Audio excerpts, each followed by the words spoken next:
Hello मेरे प्यारे साथियों, जय हिंद। मैं वीपी गुप्ता आप सभी का अपने यूट्यूब फैमिली मैथ्स गाइड में हार्दिक अभिनंदन करता हूं।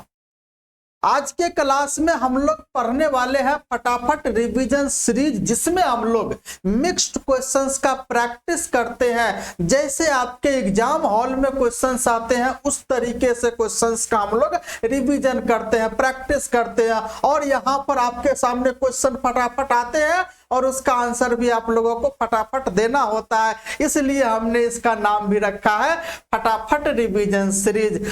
आप लोगों को सबसे पहले करना क्या है, नोटबुक और पेन दोनों साथ में लेकर बैठिएगा। उसके बाद इस सेशन को हम स्टार्ट करेंगे और यहाँ पर जो जो इंपॉर्टेंट कंसेप्ट बताई जाएगी उसको आप लोग नोट कर लीजिएगा। तो आइए हम लोग अपने सेशन को स्टार्ट करते हैं। उससे पहले आप लोगों को करना क्या है, बस आप लोग समझ गए होंगे कि मतलब करना क्या, लाइक करना है, शेयर करना है, और अभी तक सब्सक्राइब नहीं किया है तो सब्सक्राइब कर देना है। अपने दोस्तों, सखा, संबंधी, मित्रों, दोस्त, यार जो भी है, रिश्तेदार में जितने भी लोग हैं जो मतलब जिनकी तैयारी उतनी मतलब है लेकिन वह रिवीजन करना चाहते हैं, उनके लिए सेशन बहुत ही लाभदायक होगा। तो आप लोगों को पीडीएफ के लिए हमारे Telegram channel maths guide official को ज्वाइन कर लेना है। वहां पर आपको पीडीएफ के साथ साथ अन्य जानकारियां भी आप लोगों के साथ साझा किए जाते हैं। तो आइए हम लोग अपने सेशन को स्टार्ट करते हैं। सबसे पहला प्रश्न ये रहे आपके स्क्रीन पे, इसको सॉल्व करके जल्दी से बताइए इसका आंसर क्या होगा। बिल्कुल आसान प्रश्न से मैंने स्टार्ट किया, लेकिन ये देख लो एसएससी सीजीएल का पूछा हुआ क्वेश्चन है। ये जो सवाल है सीजीएल का पूछा हुआ क्वेश्चन है, इसमें आप कोई उंगली नहीं उठा सकते हो, है ना। तो हमने ऐसे प्रश्न आपके सामने जो लेकर आया हूं जो आने वाले एग्जाम में पूछा जा सकता है। ये जो सेशन है बिहार एसएससी और मतलब अन्य भी एग्जाम के लिए, एसएससी के जितने सारे एग्जाम है, साथ ही बिहार एसएससी इंटर स्तरीय जो वैकेंसी आई है उसमें भी ये सेशन आप लोगों के लिए बहुत ही लाभदायक होगा। तो आइए हम इस सवाल को पढ़ते हैं फिर आंसर देते हैं। इस सवाल में क्या कहा है कि दो संख्याओं का महत्तम समापवर्तक 21 है और उनका लघुत्तम समापवर्त 840 है। उनमें से एक संख्या 49 है, तो दूसरी संख्या क्या हो, यही आपसे पूछा है। तो आपको पता होनी चाहिए, क्या होनी चाहिए कि अगर दो संख्याएं हैं और दोनों संख्याओं को मल्टीप्लाई अगर कर देंगे ना, हमारे पास दो संख्याएं, अगर दोनों संख्याओं का मल्टीप्लाई अगर कर देंगे तो किसके बराबर होगा, वह बराबर होता है एलसीएम गुने एचसीएफ के बराबर होता है। ये होता है। आपसे दूसरी संख्या पूछा है तो दूसरी संख्या इज इक्वल टू क्या हो जाएगा, तो आप बोलोगे सर एलसीएम गुने एचसीएफ बट्टा में पहली संख्या। हो गई बात खत्म। एलसीएम कितना दे रखा है तो आपके सामने 840 है, एचसीएफ कितना है तो आपको दिख रहा होगा 21 है, पहली संख्या कितनी है 49 है, तो दूसरी संख्या निकालना है, बस कुछ नहीं करना है। अब ये कितना से कटेगा, 7 से 7 सत्ते 49 और ये 7 7 या 21, ये 7 से काटेंगे 120 बनेगा। मल्टीप्लाई कितना बनेगा 12 गुने 3, यानी ये हो जाएगा 360 आपका क्या होगा, दूसरी संख्या हो जाएगी। और ये 360 आपका राइट आंसर, ऑप्शन नंबर कौन सा, ए आपका सही उत्तर बन जाएगा। A for Apple. आप लोगों को पता है एप्पल का जो है सो आईफोन 15 मतलब लॉन्च हो चुका है ना। ए फॉर एप्पल इसका राइट आंसर है। बोलिए समझ में आया होगा, सबको आ गया होगा, किसी को कोई दिक्कत नहीं। चलिए अगले सवाल पर हम लोग बढ़ते हैं। इस सवाल को आप लोगों को सॉल्व करके बताना है क्या आंसर होगा। चलिए ये आपके सामने सवाल है, आपसे पूछा ए बराबर 26, बी बराबर 22, तो A cube minus B cube आपसे क्या पूछा है, पूछा है A cube minus B cube बट्टा A square minus B square minus 3ab बट्टा ए प्लस बी। इसका मान आपसे पूछा है जब ए का मान कितना हो 26 और बी का मान अगर 22 हो तो क्या हो। सबसे पहले अगर मैं ए का मान यहां पर और बी का मान इसमें रख के अगर निकालूं तो बहुत बड़ा मतलब कैलकुलेशन हो जाएगा। तो उस कैलकुलेशन से बचने के लिए देख रहे हैं क्या A cube minus B cube और A square minus B square का फॉर्मूला होता है। आप लोगों को पता होगा A cube minus B cube क्या होता है, ये होता है A minus B into A square plus A B और ये प्लस बी स्क्वायर, ये किसके बराबर होता है, तो ये ए क्यूब माइनस बी क्यूब के बराबर। और उसके बाद यहां पर है ए स्क्वायर माइनस बी स्क्वायर, तो ये होता है ए प्लस बी इंटू ए माइनस बी, ये होता है। और ये माइनस में 3ab बट्टा में क्या हो जाएगा ए प्लस बी। अब यहां पर ध्यान से देखो ए माइनस बी और ए माइनस बी कट गया, तो ऊपर में क्या बच गया ये, और नीचे में ए प्लस बी का एलसीएम कितना बनेगा ए प्लस बी। ऊपर में आपका हो क्या क्या, तो आपका हो गया A square plus A B plus B square और माइनस 3ab हो गया। तो अगर आप ध्यान से देखो plus A B minus 3ab, तो अगर ये हट जाएगा तो ये यहां पर माइनस 2ab रहेगा, बिल्कुल रहेगा। तो आपका A square plus B square minus 2ab यानी ए माइनस बी का होल स्क्वायर बट्टा कितना हो जाएगा ए प्लस बी। ए का मान कितना है 26 है, बी का मान कितना है 22 है, और इसका मुझे करना है स्क्वायर और नीचे में 26 और ये प्लस 22 लिख देना। हो गया। तो अब यहां से बताओ 26 में से 22 घटाएंगे 4 का स्क्वायर 16 और इन दोनों को जोड़ेंगे 48, कट के कितना आ जाएगा 1/3। आपके इस सवाल का राइट आंसर, इस सवाल का राइट आंसर 1/3 जो किसमें है option number B for book, B for book आपका राइट आंसर बन गया। बोलिए बात समझ में आया? बिल्कुल आ गया होगा। आगे बढ़े, बस कुछ नहीं इसमें करना था। अगर इसका हमने यहाँ पर फॉर्मूला लिख दिया फिर उसके बाद आगे हमने सॉल्व किया, आंसर आ गया, कोई ज्यादा कैलकुलेशन रहा ही नहीं इसमें।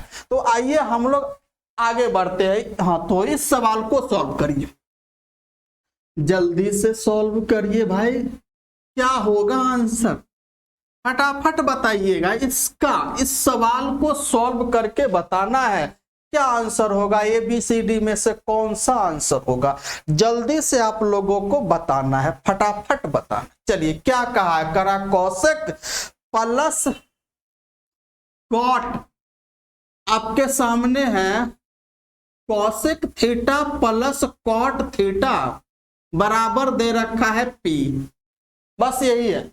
उसके बाद आपसे पूछा है पी स्क्वायर माइनस 1 बट्टा पी स्क्वायर प्लस 1 किसके बराबर। चलिए अगर मैं आपसे बात करूं कि cosec theta plus cot theta अगर पी है तो cosec theta minus cot theta हो जाएगा 1/p, ये होता है। हाँ, तो अगर ये बराबर p है तो यहां पर प्लस नहीं माइनस कर दो तो ये आपका हो जाएगा, कुछ नहीं करना। अगर इन दोनों को स्क्वायर, हाँ अगर इन दोनों को मल्टीप्लाई करोगे, अगर इन दोनों को मल्टीप्लाई करोगे तो इधर भी 1 आएगा, इधर भी आपका 1 आएगा, बिल्कुल सही, क्योंकि cosec square theta minus cot square theta बराबर 1 होता है। हो गया। अब हम हाँ अगर इन दोनों को जोड़ते हैं, अगर इन दोनों को जोड़ते हैं तो कितना हो जाएगा, ये बन जाएगा 2 कोसेक थीटा, ये कटेगा, ये हो जाएगा p प्लस 1/p।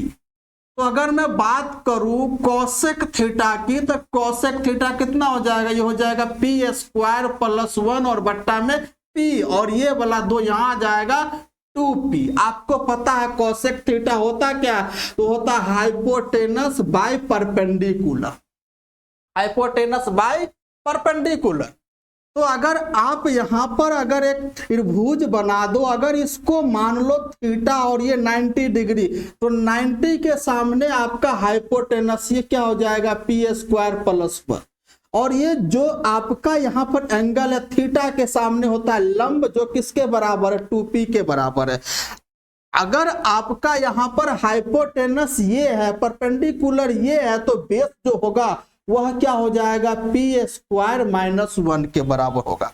अगर आपसे पूछा क्या है, तो आपसे पूछा है पी स्क्वायर माइनस 1 बट्टा पी स्क्वायर प्लस 1 किसके बराबर, तो पी स्क्वायर माइनस 1 ये क्या है, बेस है, और ये पी स्क्वायर प्लस 1 क्या है, आपका हाइट मतलब हाइपोटेनस है। तो बेस बट्टा हाइपोटेनस क्या होता है, तो आप बोलोगे सर कॉस थीटा होता है। भाई होता क्या है, कॉस थीटा। यही आपका राइट आंसर हो जाएगा, ऑप्शन नंबर बी इस सवाल का सही उत्तर। बेस बट्टा हाइपोटेनस इज इक्वल टू क्या होता है, कॉस थीटा होता है। बात समझ में आ गया, बात आ गया होगा, किसी को कोई दिक्कत नहीं, बिल्कुल आप लोगों को कोई परेशानी नहीं है भाई, किसी प्रकार का कोई दिक्कत नहीं। चलिए इस बात को आप लोग समझ गए होंगे। चलिए आगे बढ़ते हैं, अगले सवाल को देखते हैं। इसका आंसर जल्दी से बताना है, फटाफट बताना है क्या होगा।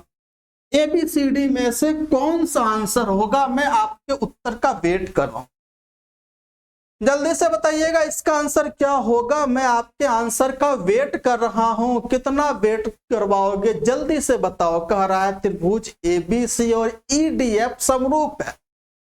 अगर दो त्रिभुज समरूप है तो उनकी संगत भुजाएं समानुपाती हो जाएगी और उनकी संगत एंगल, करस्पॉन्डिंग एंगल होगा वह आपका बराबर।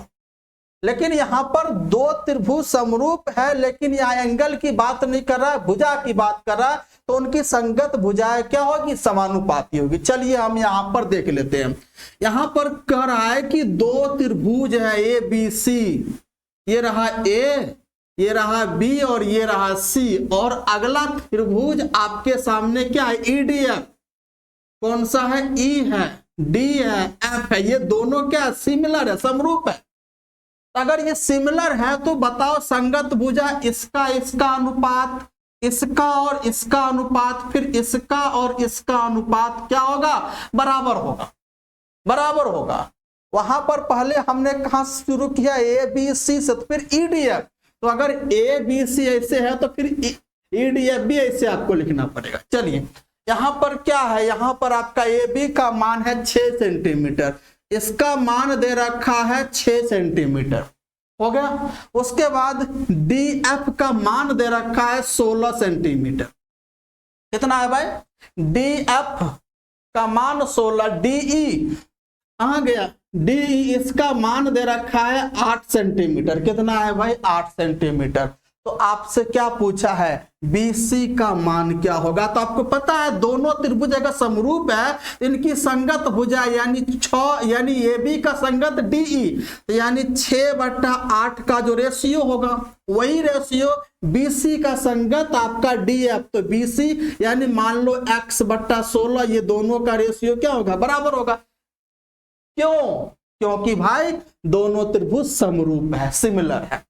बात खत्म है। चलिए 8 से कटेगा 2, यानी x का मान कितना आ जाएगा, 12 सेंटीमीटर। x बराबर क्या है, BC, BC बराबर आपका 12 सेंटीमीटर। राइट आंसर इस सवाल का, इस सवाल का right answer 12 centimetre. Option number कौन सा, ए आपका सही उत्तर, ए आपका सही उत्तर है। हमारे इस चैनल पर अगर आए हो तो यहाँ पर केवल पढ़ाई की बात होती है, केवल और केवल पढ़ाई की बात होती है, क्योंकि आप सीखने आए हो, पढ़ने आए हो। तो पढ़ने आए हो तो केवल पढ़ाई की बात होगी, फालतू बात यहाँ पर नहीं है। फालतू बात के लिए अलग सेशन आपके लिए रखा जाता है, क्योंकि अभी आप पढ़ने आए हो तो पूरे तन मन धन जो भी है सब लगा दो, क्योंकि सीखना है, रिवीजन करना है, ताकि हम एग्जाम में अच्छा स्कोर कर पाए। तो आइए हम लोग अगले सवाल पर बढ़ते हैं। ये रहे आपके सामने, ये रहे आपका सामने अगले सवाल। इसका आंसर जल्दी से बता दो, फटाफट बता दो क्या आंसर, इसका आंसर क्या होगा, क्या होगा, वही होगा जो हम बताएंगे, जो आप सॉल्व करके आंसर दोगे। ABCD में से कौन सा आंसर होगा, ABCD में से कौन सा आंसर, जल्दी बताना है। क्या कर रहा है, 35,460 में कौन सी संख्या मतलब कौन सी सबसे छोटी संख्या जोड़ी जानी चाहिए ताकि योगफल जो आएगा वह जो है 3, 4, 5 और 7 के द्वारा पूर्णता कटेगा। तो सबसे पहले हमें यहां पर क्या देखना, 3, 4, 5 और 7, यानी 3, 4, 5 और 7 से कटने वाली छोटी संख्या क्या है? 3, 4, 5 और 7 से कटने वाली वह छोटी संख्या क्या है? वह छोटी संख्या भाई इसका एलसीएम होगा, इसका एलसीएम। तो 3, 4 का एलसीएम 12, 12 और 5 का एलसीएम 60, 60 और ये 7 का एलसीएम, यानी इसका एलसीएम निकल के आएगा 420। यानी कि 3, 4, 5 और 7 से कटने वाली छोटी संख्या आपका 420 है, 420। लेकिन हमें संख्या किसके आसपास होना चाहिए? तो 35,460 के आसपास होना चाहिए, 35,460। तो इसमें हम 35,460 में आपको 420 से भाग लगाएंगे तो कितना, 4 9 36, 4 8 32 यानी 8। तो कितना हो जाएगा, 0 का 0, 8 दूना 16 और 8 चौक 32, 1 33। चलिए ये हो जाएगा 6, 8 6 14, 186, 1 0। अब ये 4 चौका 16, 4 5 20 यानी 4। चलिए 0 के 0, 4 दूना 8 और ये 4 चौका 16, कितना हो जाएगा 0, ये 8, 180 आ गया शेष पर। या तो इस संख्या में से 180 घटा दो, अब यहां तक, या तो इस संख्या में 180 घटा दो तो 420 से कटेगा। बोलो हाँ या ना? बिल्कुल। अगर आप यहां पर जो 180 शेषफल आया, या तो इस संख्या में 180 को घटा दो तो जो प्राप्त संख्या आएगा वह 420 से कटेगा, यानी 3, 4, 5 और 7 से कटेगा। लेकिन घटाने के लिए नहीं कहा, जोड़ना है। अब ये बताओ इसमें ऐसी कौन सी संख्या जोड़े कि वह संख्या 420 से कट जाए?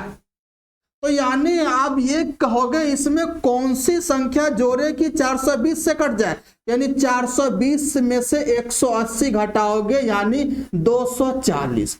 अगर इसमें 240 और जोड़ दे तो रिजल्ट आएगा यहाँ पे 420, जो यानी 420 पूरी तरह कट जाएगा। दो बात यहाँ पर आएगी, दो बात ये आपका आया कि या तो 240 इसमें जोड़िए, अगर 240 इसमें जोड़ेंगे तो 420 से कटेगा, यानी अगर 420 से कटेगा तो 3, 4, 5 और 7 से भी कटेगा ना? बिल्कुल कटेगा। या दूसरा आंसर आपका ये होगा कि 180 उसमें से घटाइए, लेकिन इसमें घटाने के लिए नहीं कहा, जोड़ने के लिए कहा है। तो कौन सा आप जोड़ोगे, यानी 420 में से 180 घटाओगे तो 240, 240 अगर इसमें जोड़ेंगे तो यही हमारा क्या होगा, राइट आंसर होगा। 240 इसमें जोड़ेंगे तो वह संख्या 420 से कटेगा, यानी 3, 4, 5 और 7 से कटेगा, यानी 240 ऑप्शन नंबर सी। C4 क्या होगा, कैट, बिल्ली। यही आपका राइट आंसर, ये आपका क्या हो गया भाई, राइट आंसर हो गया। तो बताइए किसी को दिक्कत, कोई परेशानी? बिल्कुल नहीं। जोड़ने के लिए अगर कहा जाए तो करना क्या, भाजक से शेषफल घटा के लिख दोगे। अगर घटाने के लिए कहा जाए तो जो शेषफल आया उसको घटाना तो करेगा, इस बात को याद रखना। आइए अगले सवाल पर, ये रहे आपके सामने सवाल, अलजेब्रा का है ये भी। इसका आंसर आप लोगों को बताना है, इसका आंसर बताना है कि भाई आप लोग क्या कर रहे हो। थोड़ा सा लाइक शेयर तो कीजिए, दोस्तों के साथ इस सेशन को थोड़ा साझा भी तो कीजिए, अपने मित्र शाखा संबंधियों के बीच में सेशन को साझा कीजिए ताकि उन सब का भी फायदा हो सके। चलिए आपके सामने ये सवाल है, क्या करा, 5x minus 5/x, 5x minus 5/x plus 6 बराबर 0। आपसे क्या पूछा है, x² प्लस 1/x²। तो पहले x, तो इन दोनों में देख रहे हैं 5, इनमें से कॉमन लिया जा सकता है। अगर इनमें से 5 कॉमन लेंगे तो x माइनस 1/x बचेगा, ये +6 को उधर ले जाएंगे तो -6 बचेगा। अब यहां से देखिएगा x minus 1/x is equal to -6/5 हो गया। अब देखिए हो गया। अब इसको दोनों तरफ स्क्वायर कर दीजिए। अगर इधर स्क्वायर करते हैं तो ये बनेगा x², ये बनेगा +1/x² -2ab -2x और 1/x 2 इज इक्वल टू क्या बनेगा, ये बन जाएगा 36/5 25 हो गया। अब ये देखिए -2 इधर है, उधर जैसे ले जाएंगे तो क्या बनेगा, बन जाएगा +2। बात खत्म। यही तो आपसे पूछा है, यही तो आपसे पूछा। कितना हो जाएगा, ये हो जाएगा 36 और 25 दूना 50 और ये बट्टा में 25। कितना आंसर हो गया भाई, 86/25 आपका राइट आंसर। 86/25 राइट आंसर भाई। कौन सा, option number C for cat answer. C इसका राइट आंसर हो गया। राइट आंसर भाई इसका कौन सा, C आपका सही उत्तर हो गया। बोलिए समझ में आया, बिल्कुल आ गया होगा। किसी को दिक्कत कोई परेशानी बिल्कुल नहीं। चलिए इसी प्रकार का अगला सवाल, चलिए इसका आंसर बताना है। इसका आंसर बताना है, फटाफट आंसर बताना है। क्या आप लोग आंसर दोगे इस सवाल का? बढ़िया सवाल है, मस्त सवाल है। क्या कह रहा है, घड़ी की मिनट की सुई 20 सेंटीमीटर लंबी है। सुबह 8 बजे से सुबह 8:45 के बीच मिनट की सुई द्वारा घूमे गए घड़ी के पृष्ठ का क्षेत्रफल। तो सबसे पहले यहां पर ये देखना 8 बजे से लेके 8:45 यानी 45 मिनट में घड़ी कितने डिग्री का कोण बनाएगा। तो हम यहां पर, और घड़ी की सुई की लंबाई आपका 20 है, इसका अर्थ है रेडियस उसका कितना है भाई, 20 सेंटीमीटर। रेडियस 20 सेंटीमीटर है। तो अगर ये मान जो है लीजिए कि अभी 8 बजे यानी घड़ी की सुई अगर यहाँ पे है, यानी 45 मिनट में यह घड़ी की सुई कहां पर आ जाएगा, यहां पर आ जाएगा भाई। होगा कि नहीं होगा? तो 45 मिनट में कितने डिग्री का कोण बनाएगा? तो आपको पता है 1 मिनट में घड़ी मिनट वाली सुई 6 डिग्री का कोण बनाता। 1 मिनट में मिनट वाली सुई 6 डिग्री का कोण बनाता है। तो 45 मिनट में 6 गुने 45 डिग्री का कोण बनाएगा। यानी कोण कितने का, 6 गुने 45 डिग्री का कोण बनाएगा। हो गया। अब यह जो है, यह घड़ी की सुई की मतलब मिनट वाली यहां था, मतलब 45 मिनट के बाद यहां आ गया। तो ये जो एरिया है इसका आपको, तो ये किसका एरिया है, तो ये आपका त्रिज्यखंड बन गया। ये आपका त्रिज्यखंड हो गया। और ये त्रिज्यखंड का एरिया आपको पता है क्या होता है।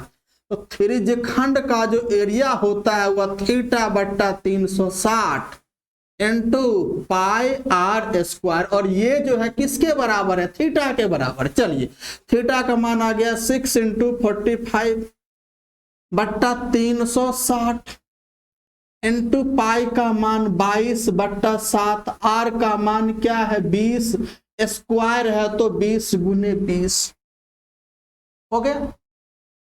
20 से काटेंगे ये बनेगा 18, 6 से काटेंगे 6 × 18, 3 से काटेगा 45, 15। तो अब बताओ 15 × 20 300 × 22 6600 बट्टा आपका 7 सेंटीमीटर स्क्वायर। यही आपका राइट आंसर यानी 6600/7 ऑप्शन नंबर बी आपका सही उत्तर है। बी फॉर बुक, बुक मतलब किताब।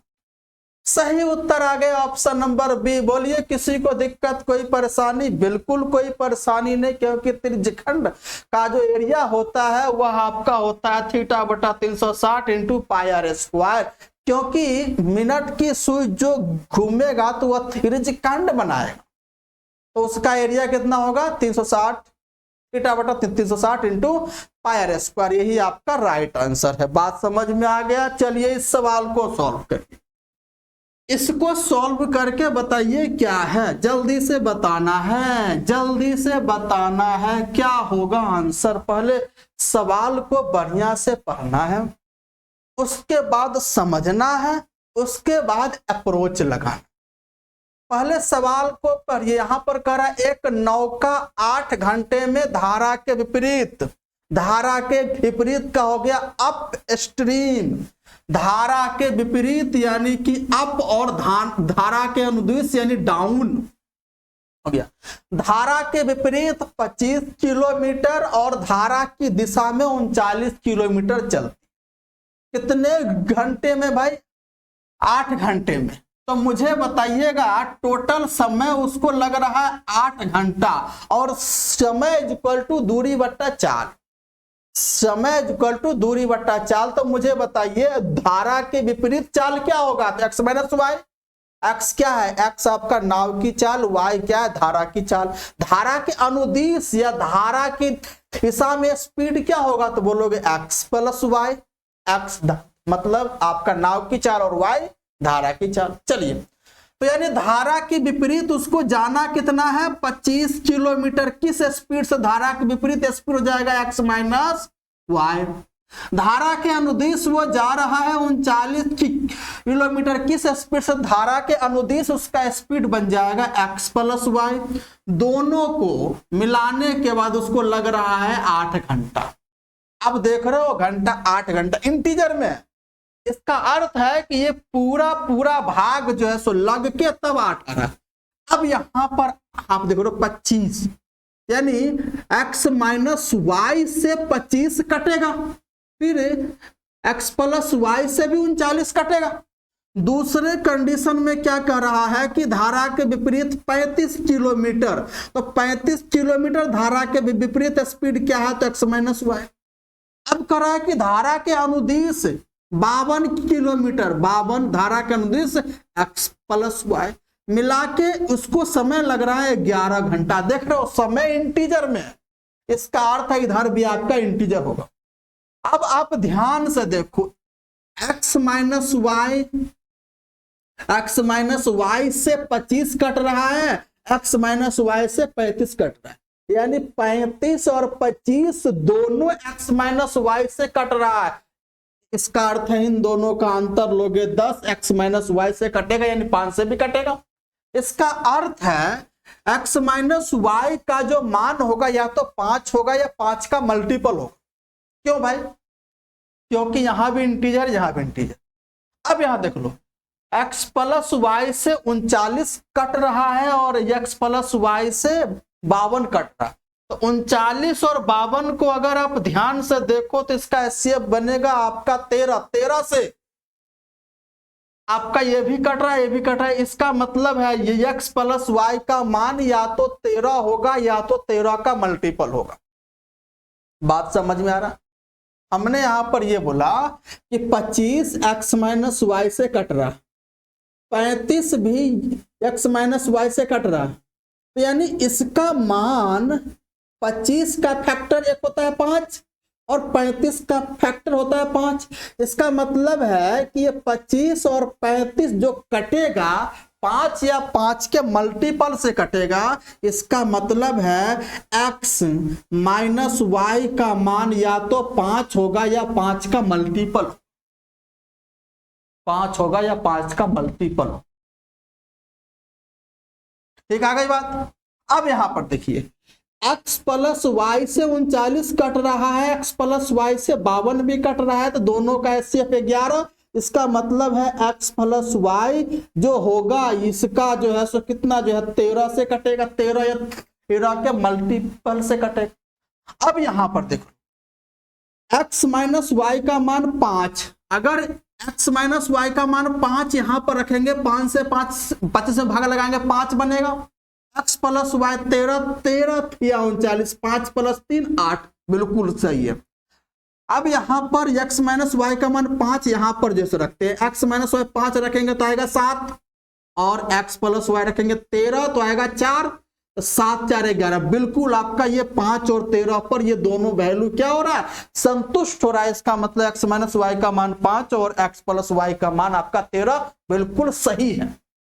ये हमने कुछ जुगाड़ जो है सो लगा के इसको x माइनस वाई और x प्लस वाई का मान निकालने की कोशिश की। चलिए हमें क्या पूछ रहा है, धारा की चाल बताइए।